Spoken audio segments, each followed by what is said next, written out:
Hello, and welcome back to Alice Talks Football for probably our 20th or 30th post-match therapy live show this season. That just highlights how awful the results have been this season. And we've got a lot to talk about in today's show. There are positives.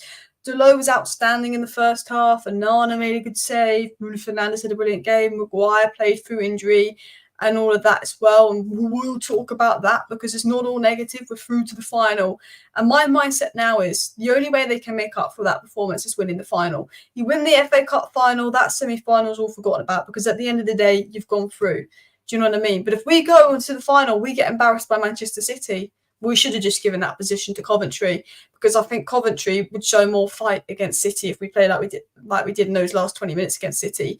It's a shame because the first 70 minutes of that performance was fantastic and we ruin it in 20 minutes. And that brings me into debate, brings me into discussion. See people all over Twitter, many people saying no matter what happens between the end of the season and now, no matter what happens between now and end of the season, that's 10 Hag gone. Doesn't matter that we've gone through. That's 10 Hag gone. That's 10 Hag sat. People have made their mind up. They want 10 Hag sat, even if we win our remaining games of the season, even if we win the FA Cup. They say no matter what happens between now and the end of the season, 10 Hag should be sat. And then other people online are saying, well, actually, is it 10 Hag's fault that our players can't see out a game for 20 minutes? 10 Hag made a few changes while they weren't the best. He's bringing on experienced players that can't see out a game for 20 minutes. Is that 10 Hag's fault? And that's going to be discussion of today's show. Is it over for 10 Hag no matter what? Is the damage done? Or is it actually, well, surely the players should be good enough to hold on for those final 20 minutes? Is it a bit of both? But a lot of people are saying, look, the damage is done no matter what happens between now and the end of the season. That losing from 3-0 down, well, not losing, but bottling a 3-0 lead, that's 10 Hag done, even if we win our remaining games, even if we win the cup as well. So let's get into that. Let's get into that discussions as well. Maguire confirmed he was still dealing with an injury. I always put the club first. I haven't really trained this week, but I'm here to help. How do you rate his season? To be fair, I know we conceded 3 goals, but I don't actually think Maguire had a bad game. I thought Maguire had a decent game. Do you know what's really embarrassing as well? Do you know what's really, really embarrassing? Is that our best chance in extra time came through Maguire basically dribbling from the halfway line, doing it all himself. The attack was non-existent in extra time. The only chance we had in extra time was from Maguire. Maguire scored a goal and Maguire sort of did his job as well. Like it's very embarrassing because when it was 3-3, I thought that's a joke, but I thought penalty, bit of luck, deflection, bit of luck. We were so in control for the first 70 minutes. I thought extra time would win this 5-3 and we can sort of forget about that bottling. But the fact that Coventry probably deserved to nick it 4-3 in extra time, they hit the bar just wide, they scored and it was offside by an inch, you know, says a lot. And Maguire was one of the only players that could come out of that game with credit. Bruno Fernandez was man of the match, but Maguire was one of the only other players other than Bruno that can really come out of that game with credit. Garnacho and Maino will know they weren't part of the downfall. They came off. Delot knows for the most part he had a good game, but Wan-Bissaka was terrible. Anthony and Eriksen were horrific when they were subbed on. You know, Casemiro started well, but he kind of fell apart in extra time as well. And that brings me into today's show. Erik Ten Hag will leave at the end of the season. My question to you, the title of the video is, Ten Hag sat no matter what happens between now and the end of the season, question mark. That's my question to you. Is the damage done? Is that too bad of a bottle? Or are you saying, look, Ten Hag needs to do better this season, but those players, you know, he takes off an 18 and 19-year-old kid for an £85 million signing and a veteran in Eriksen, and they collapsed. Positionally collapsed. Work rate, Coventry showed it. Because we can talk about Ten Hag's man management, but we can't completely blame Ten Hag for that. You can't. I see people saying no matter what happens between now and the end of the season, Ten Hag's got to be sacked because of that bottle job. But the players are to blame for bottling. Ten Hag's in-game management could be better, and there's criticisms of Ten Hag. But Ten Hag got that game right for 70 minutes. You might disagree with me here, but Ten Hag got that game spot on for 70 minutes. We were 3-0 up. We were absolutely in control. We conceded 1 shot in the whole first half. 1 shot in the whole first half. We shut up shop. We were so disciplined. We were so control. And you can see the 1 shot. First half was brilliant. First 20 minutes of second half was really good, in control. 3-0 up. You thought he was comfortable. Right. Garnacho and Maino, my main 2 and most key and important players at 18 and 19, which showed they were because when they came off, we capitulated. Let me take them off so we can rest. Takes off Garnacho because he's been ran to the ground, which I get why he took off Garnacho because he was ran to the ground. He took off Maino because he wants to preserve him for more important games because they're our 2 best players, basically. brings on Eriksen and Antony, 85 million signing. That was right the last couple of games. Eriksen, experienced player, bottled it. Did Ten Hag bottle it? Did the players bottle it? I mean, I think my biggest question of Ten Hag would be, why is it Antony coming on and not Ahmad, when Ahmad, every time he comes on, shows that he should be playing a lot more? That is a big question there. But I do think, actually, while a lot of people are going in on Ten Hag and saying that Ten Hag should be sacked no matter what happens between now and the end of the season, I do think the players are to blame for that. I'm not saying that I'm Ten Hag out and that I would sack Ten Hag.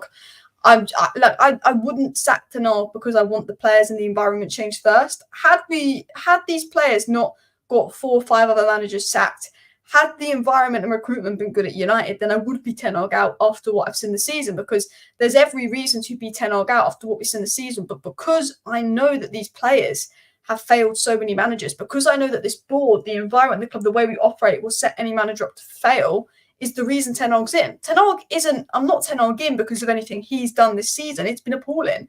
I'm Ten Hag in because of the context of Manchester United. That is why I'm Ten Hag in, and that's why I wouldn't sack Ten Hag unless the manager that was going to replace him, I was 100% convinced by, Pep Guardiola, Jurgen Klopp as well. Do you know what I mean? That's for me as well.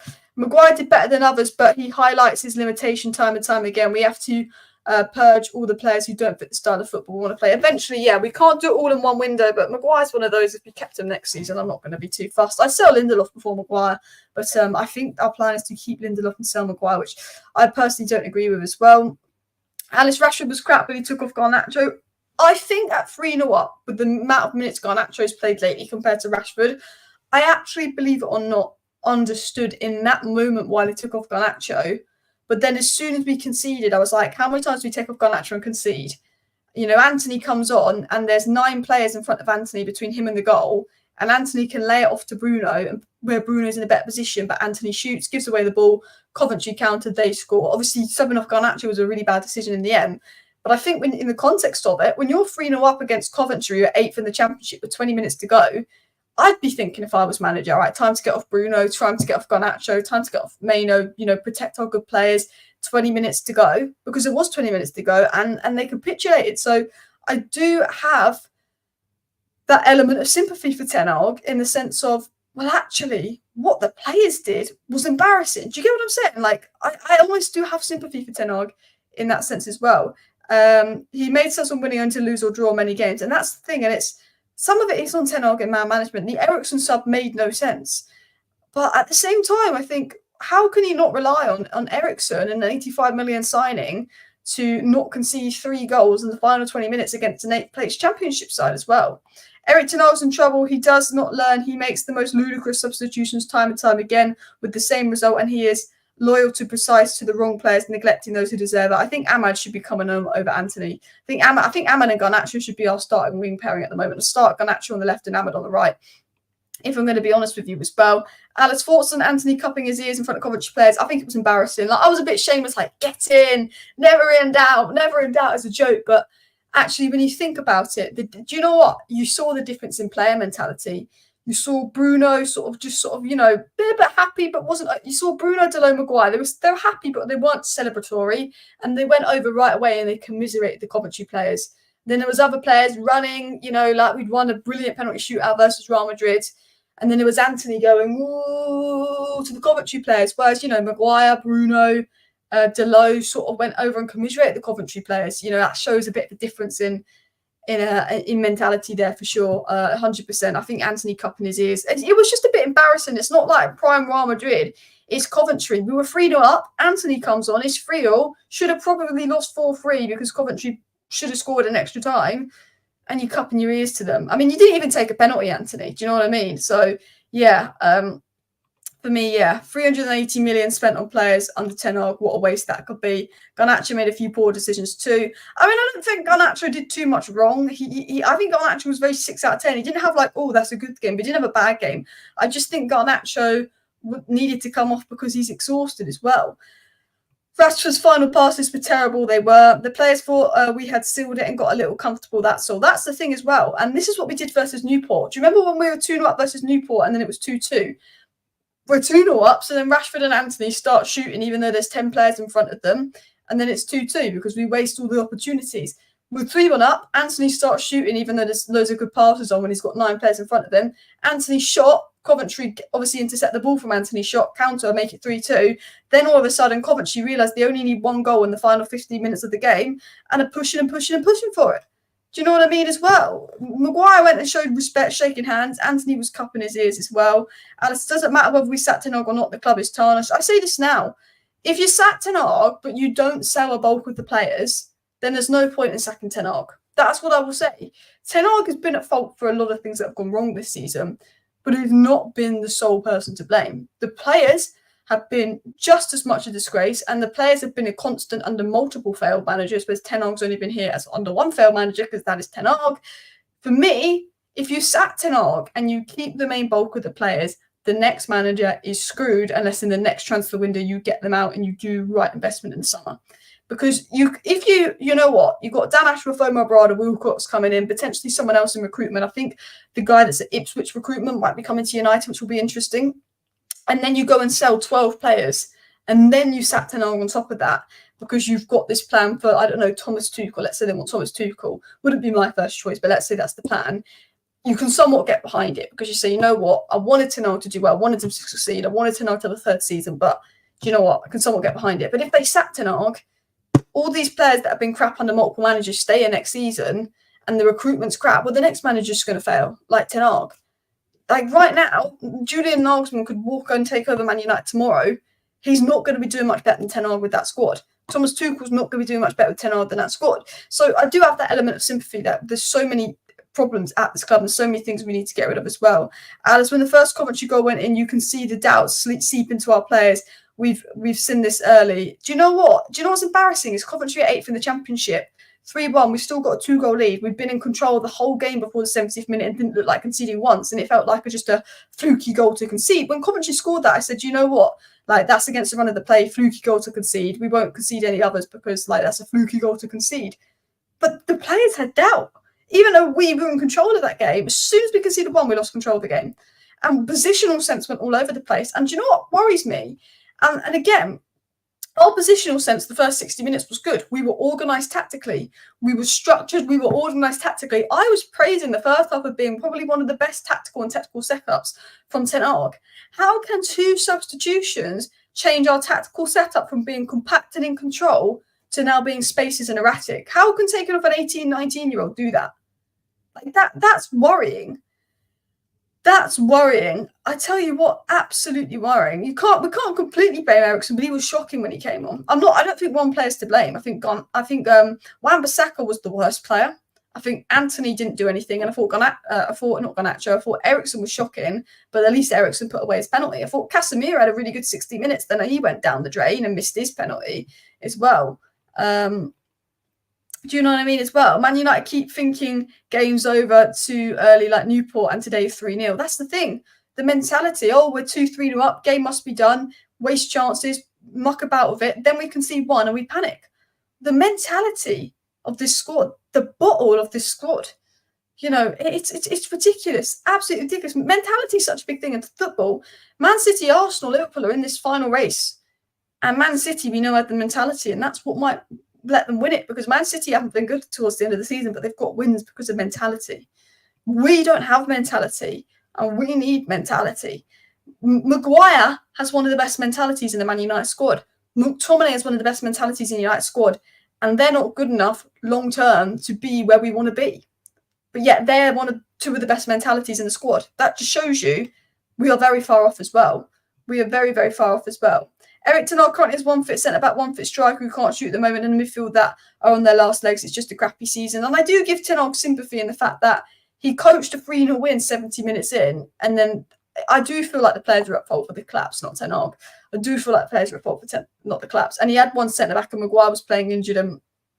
But no matter what happens, to do that to Coventry and to go into extra time and be dominated by Coventry, I felt sorry for Ten Hag by the 90th minute. I actually did feel sorry for Ten Hag because of the penalty, because of the deflected goal. I felt sorry for Ten Hag by the 90th minute. But by the end of extra time, I didn't feel sorry for Ten Hag because we got outplayed by Coventry. Minute 70 to minute 99, I felt sorry for Ten Hag because he coached a 3-0 win 70 minutes in. But then the way we approached extra time, I thought, what are you doing, Eric? What are you doing, Eric? Because Coventry could have won that in extra time. They really, really could have won that in extra time as well. At least you stick to your guns. I remember asking you a couple of weeks ago about how you feel about Cov beating United, and even after that embarrassing performance, you still had the same mindset rated. I keep the same mindset about United this season. I try not to change my opinions of shot results. I've said, I think Coventry can cause us problems. I've said this season's been shocking, and I'll stick with that. Multiple of the players are the problem. The manager needs to do better, but the most important thing is getting the players out before we think about getting the manager out. I mean, I think, today Ten Hag will be sacked. Not today, but I think off the basis of the last couple of weeks, I think Ten Hag will be sacked. Ineos will see that. Jim Ratcliffe missed the first half and were playing well. He didn't see the first half. Comes to the second half, sees us concede 3 goals and almost bottle it to Coventry after running a marathon. Jim Ratcliffe, run a marathon today, and some of these players can't even run up one line up the pitch. I think Ten Hag will be sacked just because of the matter of how that performance went. I think Ineos will probably sack Ten Hag based off that result. Not sack him till the end of the season though. But I think they'll make a decision like he's got to go after that result. But the most important thing is that if you do sack Ten Hag, you still got to get rid of all those players, or things aren't going to get better as well. Just saw the line for the offside goal. VAR robbed Coventry of a win. I'm not going to say VAR robbed Coventry. Like, Coventry deserved to win, but if it's off, it's off. It's the same as Garnacho's goal versus Arsenal. On another day, we beat Arsenal 2-1 because they don't go up the other side and score. In another day, we beat Arsenal 2-1. On another day, the Coventry win that. It's, we had one which was that close against Arsenal, and Coventry had one that's that close against us. Sometimes you win some, sometimes you lose some. I think with the penalty decision, maybe we deserved a bit of luck with the offside decision. Not saying that it wasn't a penalty, but because Grealish's wasn't a penalty yesterday, I felt that wasn't a penalty. If Grealish's was given as a penalty yesterday, I said, fair enough, that's a penalty. But it's the fact that the Grealish one yesterday wasn't a pen, which makes me surprised as well. How many times have we given up leads this season? Copenhagen, Galatasaray, Newport County. I mean, and it's embarrassing because if you look at the teams we're giving up leads to, it's not like Liverpool or Man City or Arsenal. We're talking Newport County. We're talking Copenhagen. We're talking Galatasaray. No offence to them. Do you know what I mean? Like, Man City stormed over Copenhagen. Coventry City. We're giving up leads to teams that we should be all over. And that is embarrassing as well. 400 million wasted, no style of play. Now we are seeing why Daniel Levy said Eric Ten Hag got no charisma. Did Daniel Levy actually say Eric Ten Hag has no charisma as well? We need to clear egotistical, lazy players before manager. I agree. I think, look, there's a lot of things that Ten Hag needs to improve on, but the players for me have got to go first as well. Jordan says, sorry, but Eric Ten Hag has to go. Players have to, but gutted out to read his statement. He's having a laugh. I haven't read Ten Hag's match comments because I know that they're winding me up because they're always a bit all over the place as well. But Sassy makes a point. I want to know why he keeps bringing on Anthony over Ahmad. I know Anthony had a couple of good games lately, but one thing I noticed about Ahmad is when Ahmad gets the ball in the final third, he'll dribble around and he'll hold the ball. He might hold the ball for a couple seconds, wait for players to catch him up, then lay out that pass to Bruno where Bruno had a really good shot and could have scored. Anthony gets the ball and then he just runs into someone or shoots and gives it away. When you're 3-2 up and you need to see out a game, you need to keep the ball in the final third. Rashford gives the ball away. Anthony gives the ball away. Ahmad brings something that no one else in our attack brings, and he's able to hold the ball and wait for the rest of the players to catch him up and make the right pass. Ahmad's decision-making, Ahmad's ability to hold the ball brings so much that we are missing to our current attacking setup as well. Eric Ten Hag has lost the dressing room. He's not going to improve anything if he is forced to work with the same squad and players and support building a team around Rashford, Bruno. I don't know why people are going on Bruno today. Bruno was man of the match. I think if Man United built the team, Bruno is aging now, but I think Man United should build a team around Bruno Fernandez and Kobe Mainoo. I think Marcus Rashford today wasn't great, but I don't get why people are giving Bruno slander. Bruno got a goal, got an assist, was the best player, was running 120 minutes, has been available all season. Bruno Fernandez goes to Portugal and puts in man of the match, world-class performances, truly elite. For me, I think the problem isn't Bruno Fernandez. I think the problem is Manchester United. I think Bruno Fernandez is a quality player that is brought down by the environment of Man United, his poor teammates, and the tactical role he's meant to play. Bruno's not played in his best role half the time. But to the whole Bruno Fernandez thing, I think the next manager will need to play Bruno Fernandez if they want to succeed at United because, well, if you don't play Bruno, it's Eriksen at the moment or McTominay at the moment. And Bruno's better than Eriksen and McTominay. Let's be honest. Would you rather Bruno play 10, Eriksen play 10 or McTominay play 10? Because Mason Mount's a walking injury at the moment as well. People are saying, someone said Bruno's bang average. Bruno was unbelievable today. Bruno Fernandez was one of the only good things about today. And I'm not just showing his stats, but he was good on the eye. I think people have a Bruno agenda because I generally think this is one of Bruno's best performances for United. 9.4 on SofaScore, 1 goal, 1 assist, 123 touches. He created 9 chances. Do you know what I mean? He hit the woodwork. He almost scored an absolute worldie. He put his penalty away. He won 5 duels. He completed 7 out of 11 long balls, which is insane, especially because he plays risky long balls. He created 9 chances, got a goal, got an assist, almost scored a second goal. For me, I thought Bruno's not the problem. Man United's the problem, not Bruno Fernandez as well. Was it actually offside? They drew the line from the centre back foot, not even his hand though. It was offside, but it was like the Garnacho offside versus Arsenal. I always say this, and I'll stick with it, even though it's gone against United this time. If you can't tell with the naked eye, give the goal scorer the benefit of the doubt. That's always the way I say.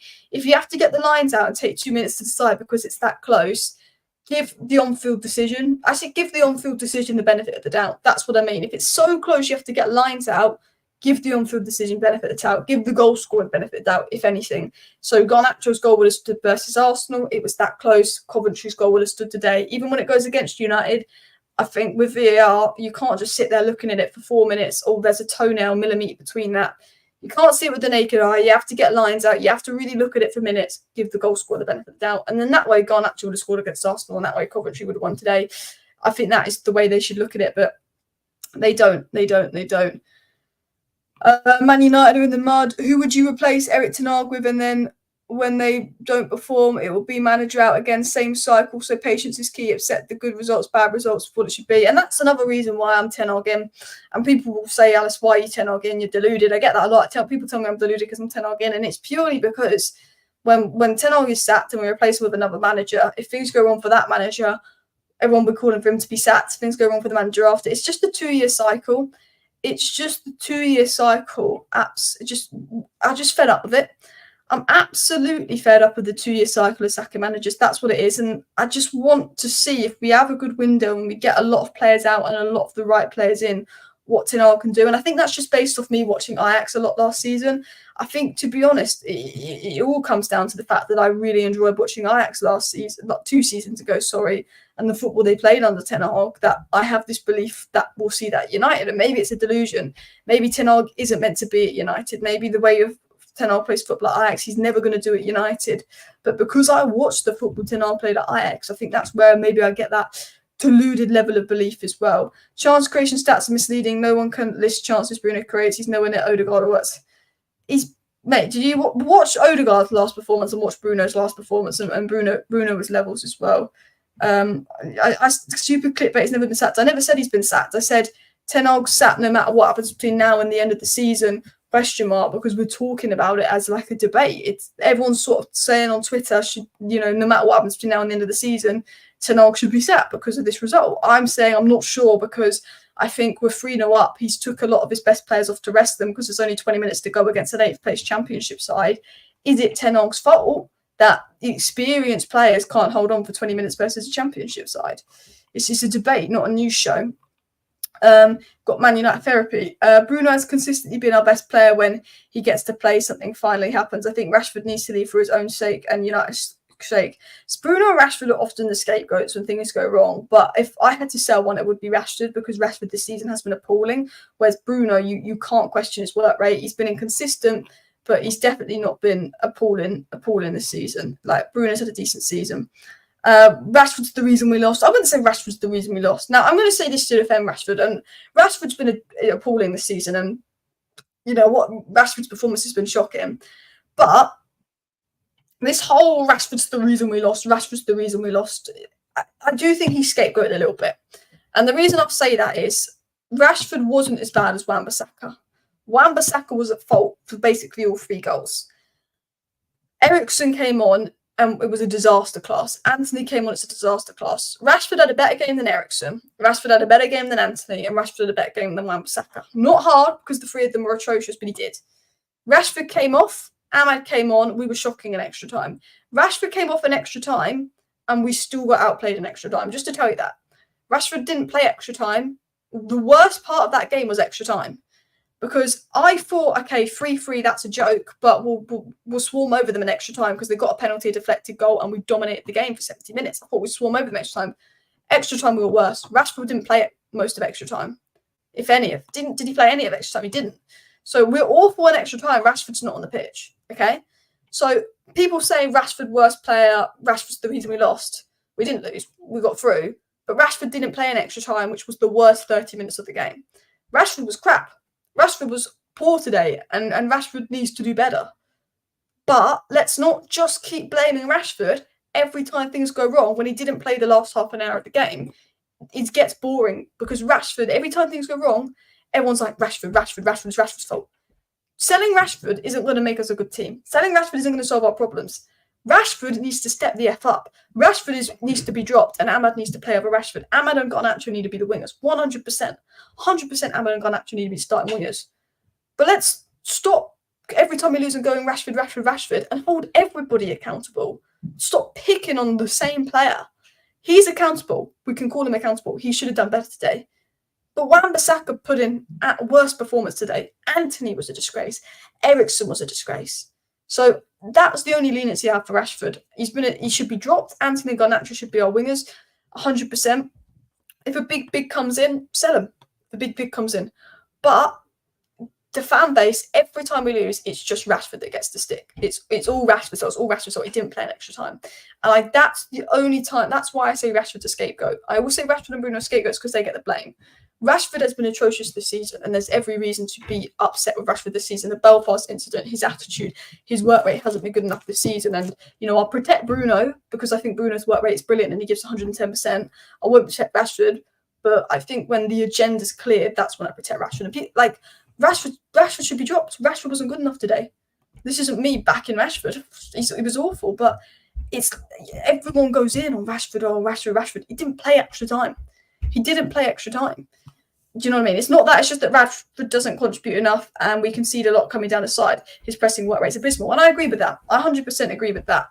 But I just think that, there's people, and I'm not talking about you or anyone in particular, but there are people in this fan base that think selling Rashford will solve our problems. Like people thought selling De Gea would solve our problems, and selling Fred would solve our problems, and selling Ronaldo would solve our problems, and selling Maguire. You know what I mean? Like people thought sell Maguire, play Eric Bailly, we'll be back, we'll be good. Didn't happen, did it? Maguire's didn't play last season, and he didn't play elements of this season. It's still been bad. People said get rid of McFred, we'll be back. Well, McFred don't play together anymore, and McTominay doesn't play loads.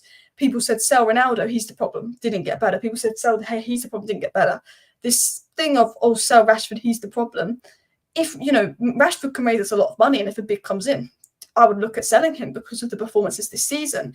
If we know we can get a good replacement lined up, but Sancho's a bigger problem than Rashford. Anthony's a bigger problem than Rashford. Rashford needs to sort himself out. We know his qualities, but it's not about selling one player. It's about selling 12 different players. We need a good 12 players out, and we need a good 7 players in. We need a fullback that can play both sides. We need 2 centre-backs. We need a midfielder that can cover Maino, and we need a midfielder that can actually be a number 6. We need a striker that can cover Højlund because he was atrocious today, and we need an actual right-wing option because Ten Hag clearly doesn't rate Ahmad. Elise, bosh. Xerxes, bosh. Matt Sweefer, bosh. João Gomez, bosh. Todibo, bosh. Branthwaite, bosh. Robinson, bosh. 7 good signings, 12 out. That's what we need. That's what we need at Manchester United. I don't know if we'll get that, but that's what we need as well. We didn't concede any more goals after Rashford came off, to be fair, which is true, but they hit the crossbar, we conceded and they were just offside. They should have scored and they went just wide. We conceded more chances, we just didn't concede the goals as well. So yeah, the manager is responsible for getting the team revved up. This team never attempted to get out of first gear. They just jogged around in the first half. Coventry did nothing. I think we had a good, organised, professional first half versus Coventry. It wasn't brilliant, but it was organised, it was professional. And that organisation seemed to go as soon as the subs came off, and the professionalism seemed to go as soon as the subs came off as well. And that was worrying as well. I thought Ahmad was good when he came on. I think what Ahmad brought was that control. Like every time Ahmad got the ball in the final third, he'd keep the ball, then lay it onto Bruno. He didn't give the ball away once. Anthony gave the ball away multiple times, and one of those resulted in a goal. Rashford gave the ball away multiple times. Garnacho gave the ball away a couple of times, Ahmad keeps the ball. And I always say this, and this is why I want Elise. I want wingers that don't. I like that Garnacho and Rashford are direct. Rashford's lost his mojo at the moment. He's lost his confidence, so he just kind of gets the ball and runs into players. But I like how when Garnacho gets the ball, he just wants to drive forward, make something happen, and take on players, and he will lose the ball. But that's fine. I like that about Garnacho. But you want one direct winger, but you also want a winger that can keep the ball in the final third. You know, you need someone that's able to keep the ball in the final third. And you get that with Ahmad, and you get that with Elise. You need a carry first winger and a pass first winger. I think you need two different dynamics of wingers. And I think for me, for Man United, when the midfield is and the defence is, you really need at least one pass first winger to control that. And Ahmad brings that, and I really hope that we see Ahmad and Garnacho start the next game for United. Ahmad was good, but Bruno was on for goal, and Ahmad made the wrong pass back to Eriksen. I mean, Ahmad pretty much got everything spot on. I wouldn't pick out one little mistake there as well. Bruno and Rashford are scapegoats because we know they're good enough. We have seen it. Rashford can score 30 goals, and we've seen it. I think with Rashford, and it's because of his big contract and the money he's on, and what he's done in the past. You know, 3 of the last 5 seasons, he's been brilliant. He's been brilliant, and then he's had 2, this one and that one under Ragnick, where it was crap. I think when Rashford misperforms, it's more disappointing because we know what he's capable of. Like Wan-Bissaka's had a bad season. Sorry, Wan-Bissaka has had a really bad season. No one really talks about it, but he has. Do you know what I mean? But we don't talk about Wan-Bissaka in a bad season because the expectations for Wan-Bissaka, there. The expectations for Rashford, and that's fair because of Rashford's wages, 100%. That is fair, but I think that's something that we have as a fan base. We have higher expectations from certain players. 100%. Ahmad and Garnacho on the wings. Yeah, I would want to see Garnacho left wing, Ahmad right wing next match. I'd keep Højlund in the middle. I'd play Bruno and I'd play Maino. And Mason Mount and Amrabat are injured, so I'd keep McTominay in midfield, to be honest as well. Yeah. Wan-Bissaka playing out of position. Well, even though he's played at right back, I've not been totally convinced this season as well. If I'm going to be honest, I've not been totally convinced by Wan-Bissaka this season. I don't know what you think as well. Someone said selling Rashford would solve the problem of Rashford starting every game, which is a crime against United. Look, I think Rashford should be dropped. But I don't think really Rashford not playing or Rashford being dropped makes us much better. Like, I would play Ahmad and Garnacho on the wings, but we did this with Ronaldo, we did this with De Gea, we've done this with Maguire, Fred, McTominay. Like, we wanted to see Maino, Casemiro, Bruno as our best midfield 3. And how many games has the midfield been shocking with that midfield 3? And we wanted to see, McTominay dropped. No, he didn't get better when Casemiro came back.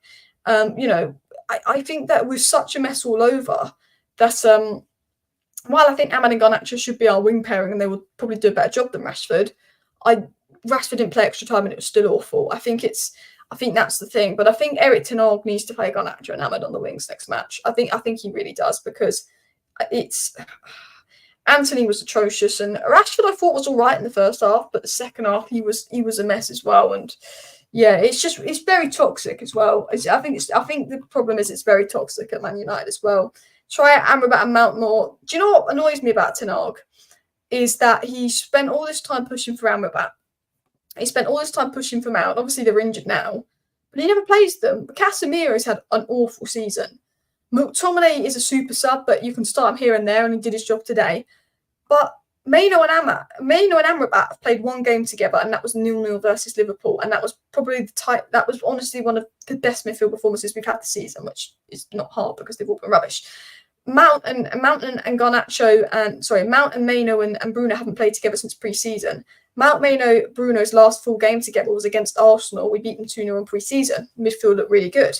So I'd like to see Amrabat or Mount paired with Maino and Bruno. I really would, because Casemiro hasn't got the legs this season. McTominay, we know what he offers and he's better off the bench. And Erik ten Hag pushed for Mason Mount to spend all that money on Mount, and then when he is fit, doesn't start him. Erik ten Hag, forced this Amrabat signing, and Amrabat can't get sniff. If Casemiro was playing well and we're winning all the games, fair enough. But it's when you're losing games and he's not changing the lineup. So it's not just he keeps playing Rashford and he keeps subbing on Anthony, but he keeps playing Casemiro, who's been just as bad as Rashford this season. He keeps bringing McTominay on ahead of Maino and Mount, which is fair enough, actually. McTominay scores. Not Maino and Mount, Amrabat and Mount. He's not using Amrabat and Mount. He's not using Ahmad. It's multiple things. It's multiple things as well. Yeah.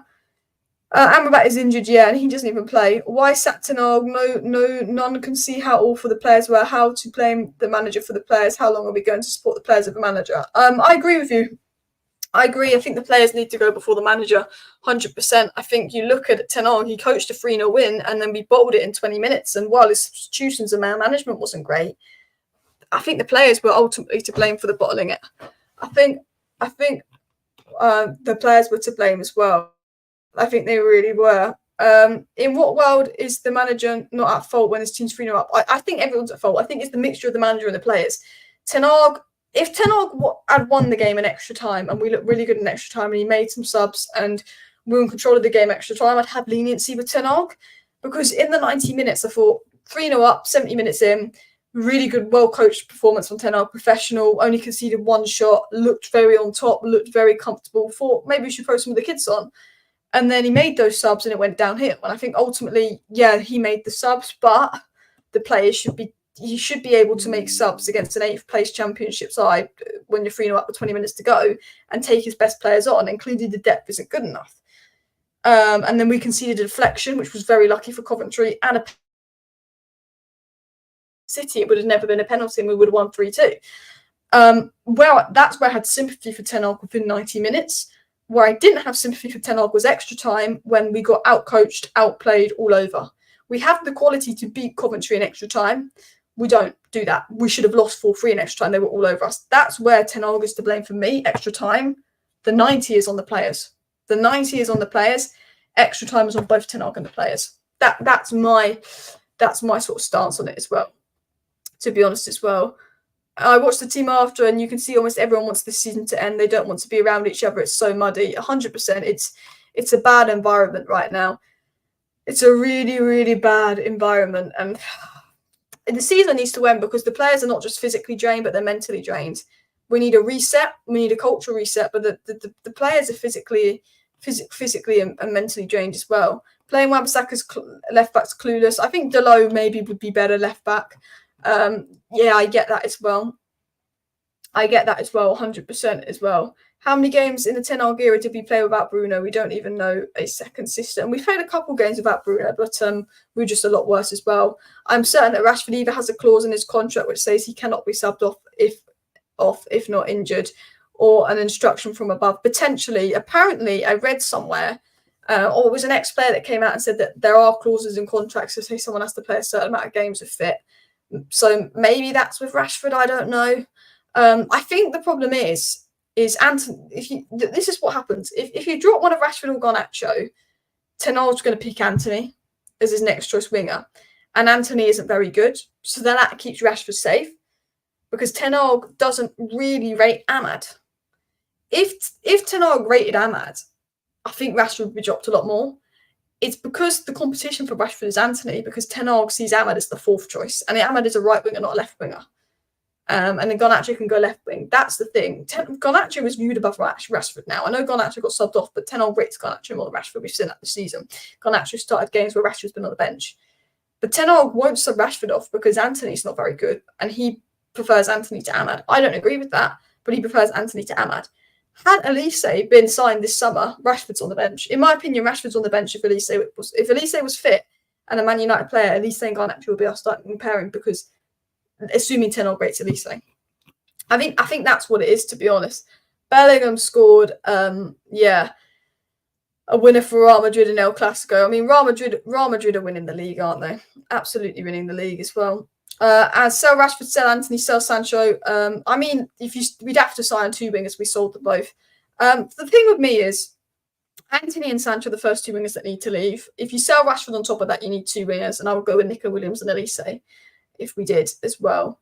People saying United have got loads of problems. It's not just about selling one player. Yeah, 100%. It's about selling 12, 13. And it's only certain players are toxic, and that's why the environment's toxic. And then someone said that's why the environment's toxic. The environment's toxic because of how it's neglected by those at the top, and that's been allowed to seep in certain players as well. I mean, for me, to get 12 players out, get 6, 7 players in, spend smartly, spend wisely. It's about the quality of signings, not the quantity, and that's how we can push on, and that's how we can move on. 100% for sure. Everyone, Ten Hag's the biggest bottle job. I mean, it's on the players as well. it's on the players. I think for me, the 90 minutes was on the players. The 120 minutes was on both as well. But yeah, it's just embarrassing. I think the matter that it ended is really, really embarrassing. I think that is probably the most embarrassing win that we've ever had. The problem is the new players can't play the new system. The thing is, Ten Hag's signed players to play a certain system, then realised the players at Man United before he joined can't play that system that he wants to play. So the new players he signed to play a certain system now have to play the system that suits the old players, and that kind of, because the old players can't learn the new system, which is kind of a mess within itself. There's so many messes at the club, and there's so many things that need to be fixed as well. Assuming Ten Hag gets the boot, who in their right mind would think it's a good idea to take the job? I agree. I love Man United, but if I was a manager starting out, and let's say I did a really good job and I'd taken a Newcastle to, if I was Eddie Howe right now, who hasn't just started out, and Man United come knocking on my door, I'd rather stay at Newcastle than Man United. And I know Dan Ashworth took another decision, but that's different, being United manager and working United board. But if you're a top manager, you don't want to go to United unless you're maybe a Thomas Tuchel, where you've been at big clubs and you kind of want to go to another big club. Do you know what I mean? I don't think many up-and-coming managers would want to risk going to United as well. But listen, people, please do hit that like button. Of course, subscribe down below if you're new. Thanks, everyone, for watching today's Man United Therapy Show. Let me know your thoughts down below. See you next time. Bye.